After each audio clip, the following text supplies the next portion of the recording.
संगवारी हो राम राम, जय जोहार, जय छत्तीसगढ़। मोर नाम शेखर है। मैं नॉलेज हब कोचिंग संचालित करता हूँ रायगढ़ छत्तीसगढ़ में, आपके अपन प्रदेश छत्तीसगढ़ में। संगवारी हो, आज 1 मार्च है। आज के समाचार आप मन के सम्मुख लेकर के हाजिर हूँ। का 28 फरवरी के समाचार आप मन तक नहीं पहुँचा पाए काबर की भाई मोर नोनी हो जाए कर मन्नत मांगे रहे, ओला पूरा करे बर गए रहे, तो ओला शूट नहीं कर पाया हूँ। ओकर बर माफी। एक दिन निकाल के मैं ओला जरूर शूट कर दी हाँ और आप मन तक पहुंचा दी हाँ। टेस्ट एक अभी तक नहीं ले हूँ। काल या परो दिन आप ला फरवरी माह के टेस्ट के लिंक मिल जाही। पूरा फरवरी माह के ओमे सवाल रही, आप मन ला हल करना रही, वह आप ला 1 या 2 दिन के भीतर मिल जाही। तो संगवारी होकर इंतजार कर लेवा। और कहाँ मिली लिंक कुछ मन पूछत रहे तो मोर व्हाट्सएप ग्रुप है, वो व्हाट्सएप ग्रुप में मिल जाही, नहीं तो मोर टेलीग्राम ग्रुप है ओमे मिल जाही। और मोर कर जुड़े खातिर आप ला कुछ नहीं करना है, बस ये नंबर जो है 9827881930 इनमें बस अपन नाम और शहर के नाम लिख के भेज देवा। मैं आप ला अपन व्हाट्सएप ग्रुप में जोड़ रहा, जो में आप मन कर सीधे मोर कर चर्चा कर सकता था, कोई भी बात हो ही ओला कर सकता था। तो अब हिंदी में आता हूँ, आज के समाचार ला शुरू करत हूँ। भैया आज बजट घलो आए हैं छत्तीसगढ़ के, तब थोड़ी सी झलकी बजट के। पहला जो है वो बजट पे ही है आधारित। बजट 2021 जो है उसके कुछ प्रमुख तथ्य बता रहा हूँ। छत्तीसगढ़ का ये बजट है। अगर आप चाहेंगे तो मैं बजट पे सेपरेट वीडियो बनाऊंगा, लेकिन उसके लिए आपको नीचे कमेंट करके बताना पड़ेगा कि आप मुझसे बजट का वीडियो देखना चाहते हैं क्या, वरना न्यूज चैनल में तो उपलब्ध ही है। अगर आप चाहेंगे कि मेरे अंदाज में आपको बजट पता चले तो आप नीचे कमेंट करके बताइएगा कि बजट का वीडियो चाहिए, तो फिर मैं आपके लिए शूट कर दूंगा। अब बात करते हैं बजट 2021 के कुछ खास तथ्यों की। देखिए, इस बार का जो बजट था वो बहुत सारे मायनों में स्पेशल भी था और बहुत सारे मायनों में साधारण भी था। हर बार जिस तरह से होता है उस तरह की चीजें भी हुई, और कुछ एक ऐसे अनाउंसमेंट हुए जो कि अच्छे कहे जा सकते हैं। कुछ ऐसे अनाउंसमेंट भी थे जिसमें उम्मीद की जा रही थी कि कुछ और बेहतर होगा, लेकिन ऐसा नहीं हुआ। खैर, देखते हैं कि हमारे काम की चीजें क्या है। एज ए स्टूडेंट हमें कौन सी चीजों पर ध्यान देना है, अच्छा या बुरा हटा करके। तो देखिए, बजट जो है वो जूट के थैले में रख करके पेश किया गया।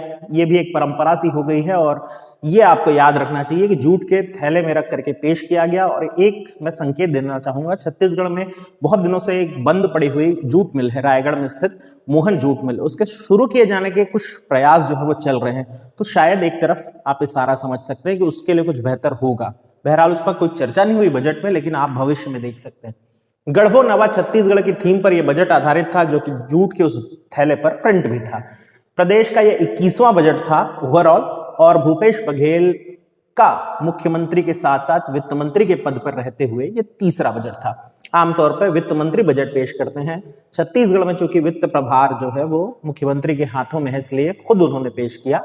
यहाँ एक परंपरा सी है कि मुख्यमंत्री ही वित्त मंत्री होंगे। इस तरह से हम देख पा रहे हैं कि भूपेश बघेल का यह 3rd बजट था। अब की अनाउंसमेंट की अगर हम बात देखें, क्या खास बातें थी, तो उसमें हमारे पास है सबसे बड़ी बात, मछली पालन को कृषि का दर्जा दिया जाना। मछली पालन को कृषि का दर्जा मिल जाने से लाभ ये होगा कि जो मछली पालन करने वाले लोग हैं उन्हें सस्ता लोन प्राप्त हो सकेगा। जैसे कृषि के लिए सस्ता लोन प्राप्त होता है, उसी तरह सस्ते दर पर ऋण प्राप्त कर सकेंगे मत्स्यिकी करने वाले किसान भी, और एक अच्छे व्यवसाय के रूप में से बढ़ावा दिया जा सकेगा। आंतरिक मछली पालन में वैसे भी छत्तीसगढ़ अपने पांव पसार रहा है। फिर हम बात करेंगे कोरिया जिले में नई हवाई पट्टी। हवाई पट्टी अभी छत्तीसगढ़ के लिए टॉकिंग पॉइंट है। हम लगातार देख रहे हैं, हमने जगदलपुर में एक हवाई पट्टी, फिर बिलासपुर की हवाई पट्टी, फिर अभी दरिमा हवाई पट्टी चर्चा में है, सरगुजा वाली, अंबिकापुर क्षेत्र वाली, और अब कोरिया में भी एक हवाई पट्टी बनेगी। ये अनाउंसमेंट कर दी गई है। तो अच्छी बात है कि छत्तीसगढ़ उड़ान योजना या हवाई सफर जो है उससे जुड़ता जा रहा है।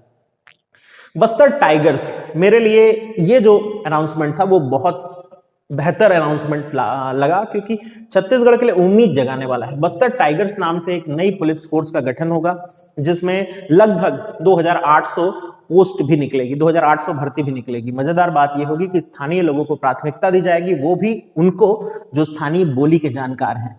तो जो हमारे भाई अब जुमाड़ क्षेत्र, नारायणपुर क्षेत्र या बीजापुर क्षेत्र, बस्तर क्षेत्र के कुंडा गांव के हैं, वो अगर बोली भाषा की अच्छी पकड़ रखते हैं तो उनको एक अच्छा अवसर मिलने वाला है। और रोजगार ही, ध्यान रखिए, नक्सलवाद को खत्म कर सकता है। ये एक बहुत बड़ी कड़ी है। तो अब फिर बात करेंगे, 11 नई तहसील बनेंगी, इसकी भी अनाउंसमेंट हुई है। तहसीलों की संख्या लगातार बढ़ रही है, 11 और बढ़ने वाली है। 119 नए इंग्लिश मीडियम स्कूल बनेंगे। ये अनाउंसमेंट ऑफिशियल रूप से बजट में कर दी गई है। अब इससे पहले 52 बन चुके हैं, 119 और बनाए जाने वाले हैं, और साथ ही साथ एक बोर्डिंग स्कूल भी बनेगा। छत्तीसगढ़ में बोर्डिंग स्कूल का प्रावधान नहीं था। एक बोर्डिंग स्कूल जो गवर्नमेंट वाला हो वो बनेगा, पीपीपी मॉडल पर बनेगा, यानी पब्लिक प्राइवेट पार्टनरशिप मॉडल पर बनेगा, जिसमें SC/ST जो छात्र होंगे उनका खर्च शासन उठाने वाली है। फिर बात करेंगे राज्य सिविल सेवा अवार्ड और पुलिस पदक। राज्य पुलिस पदक और राज्य सिविल सेवा अवार्ड की घोषणा होगी, यानी राज्य के जो अधिकारी गण हैं, जो ऑफिसर हैं PSC के थ्रू सिलेक्टेड, वो या फिर वो जो कि पुलिस सेवा में है हमारे PSC के सिलेक्टेड ऑफिसर, उनको सम्मान दिया जाएगा, या जो और कर्मचारी हैं ग्रेड 2 ग्रेड 3 उनको ये मिल सकेगा पुलिस पदक और राज्य सेवा पदक में। सिविल सेवा पदक में तो हालांकि PSC सिलेक्टेड।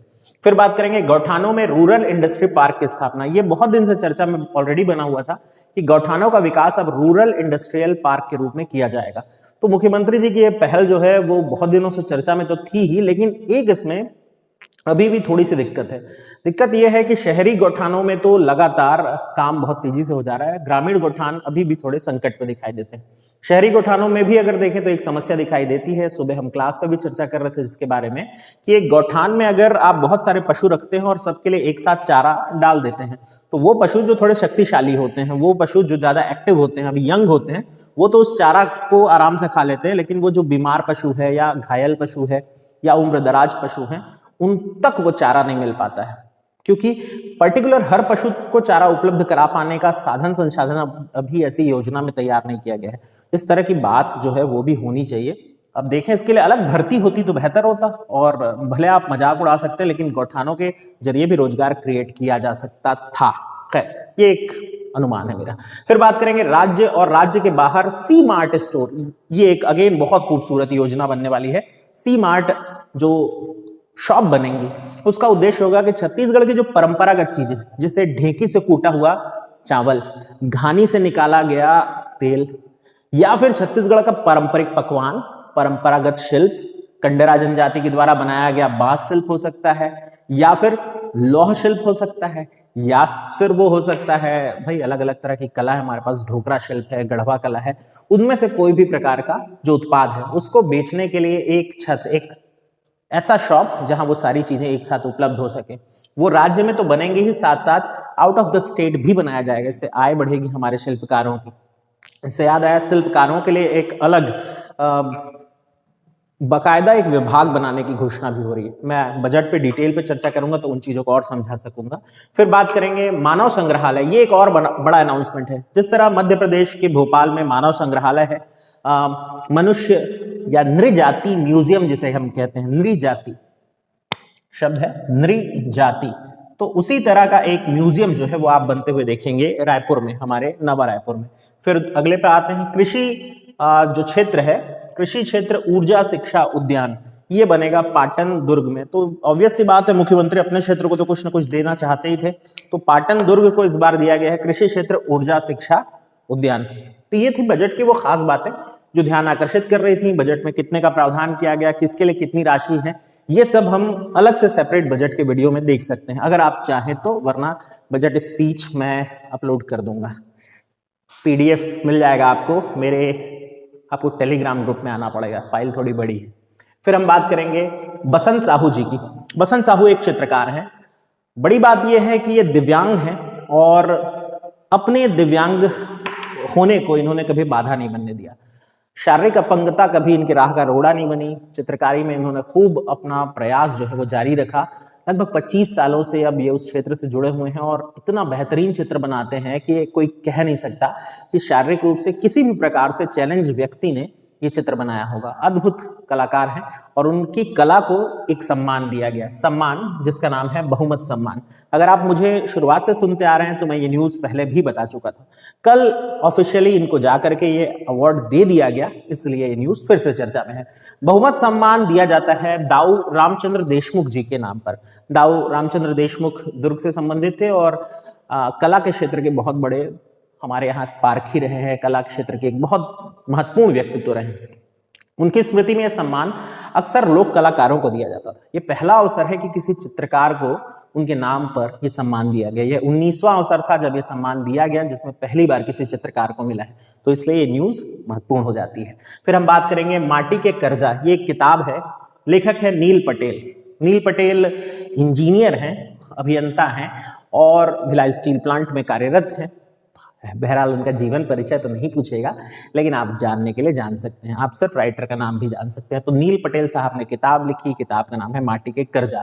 चर्चा में इसलिए आ गई क्योंकि ये किताब छत्तीसगढ़ शासन राजभाषा आयोग ने प्रकाशित की है और आमतौर पर खुद प्रकाशित की हुई चीजों को प्रश्न बना करके पूछता है, इसलिए हम पढ़ रहे हैं। फिर हम बात करेंगे अबुझमाड़ की। अबुझमाड़ इतिहास, कला और संस्कृति, ये भी एक किताब का नाम है। अबुझमाड़ इतिहास, कला और संस्कृति। इसके राइटर हैं शिव कुमार पांडे जी। तो आपको पता ही होगा अभी अबुझमाड़ हाफ पीस मैराथन या अबुझमाड़ में शांति की दौड़ आयोजित हो रही थी और इस दौड़ में बहुत सारे लोग हिस्सा लिए 21 किलोमीटर दौड़ने के लिए। उसके समापन के दिन ये किताब का विमोचन किया गया, इसलिए चर्चा में रही। फिर हम बात करेंगे अगली न्यूज पर, the village of young farmer. बहुत कैची सा नाम है, अच्छा नाम है, the village of young farmer. एक यंग किसान, एक युवा किसान का गांव। ये डॉक्यूमेंट्री फिल्म होगी और ये डॉक्यूमेंट्री फिल्म बना रहे हैं अमेरिका और ऑस्ट्रेलिया के दो फिल्मकार जो कि कृषि क्षेत्र से जुड़े हुए भी हैं, डॉक्टर रॉबर्ट साइपर और डॉक्टर सुई जैक्सन। ये सुई जैक्सन ऑस्ट्रेलिया के हैं, डॉक्टर रॉबर्ट साइपर अमेरिका के हैं। ये दोनों मिलकर के ये फिल्म बना रहे हैं, डॉक्यूमेंट्री फिल्म लगभग 1 घंटे की होगी। और नवागढ़ यानी बेमेतरा के एक किसान जिनका नाम है किशोर राजपूत, उनके जीवन और उनके प्रयासों पर आधारित होगी। किशोर राजपूत बहुत नवाचारी प्रकार के कृषक हैं। नवाचार में भी उन्होंने पुरानी चीज का साथ नहीं छोड़ा। देखिए, कभी भी आप कोई नई चीज की तरफ चलें तो हमेशा अपनी नींव को याद रखना। नींव भूल गए तो फिर नई चीजों की तरफ बढ़ने का कोई अर्थ रह ही नहीं जाता है। आपका नींव जो है वो हमेशा मजबूत होना चाहिए। तो उसी नींव को उन्होंने ध्यान में रखा और छत्तीसगढ़ के वो परंपरागत धान, वो धान की बीज जो थी जिसको संरक्षित करने की जरूरत थी, उन्होंने वो कार्य शुरू किया और उसके संरक्षण पर उन्होंने इतना कुछ किया है कि अब देखें उन्हें एक अंतर्राष्ट्रीय स्तर की ख्याति जो है वो प्राप्त हो रही है। फिर हम बात करेंगे भाटीगढ़ मेला की। एक्चुअल में हम किताबों में भातरीगढ़ पढ़ते आते हैं, ये वही भातरीगढ़ या भाटीगढ़ जगह है। यहाँ माघ पूर्णिमा का मेला लगता है। मैं आपको बताया हूँ कि माघ पूर्णिमा में सबसे ज्यादा मेले लगते हैं, उनमें से एक मेला ये भी लगा। यहाँ पैरी नदी का उद्गम जो स्थान होता है वहां पर यह मेला आयोजित किया जाता है, मुझे लगा आपको बता देना चाहिए। फिर जशपुर की बात करेंगे। तो देखिए, जशपुर वैसे भी खेल के लिए बहुत आजकल सुर्खियां बटोर रहा है।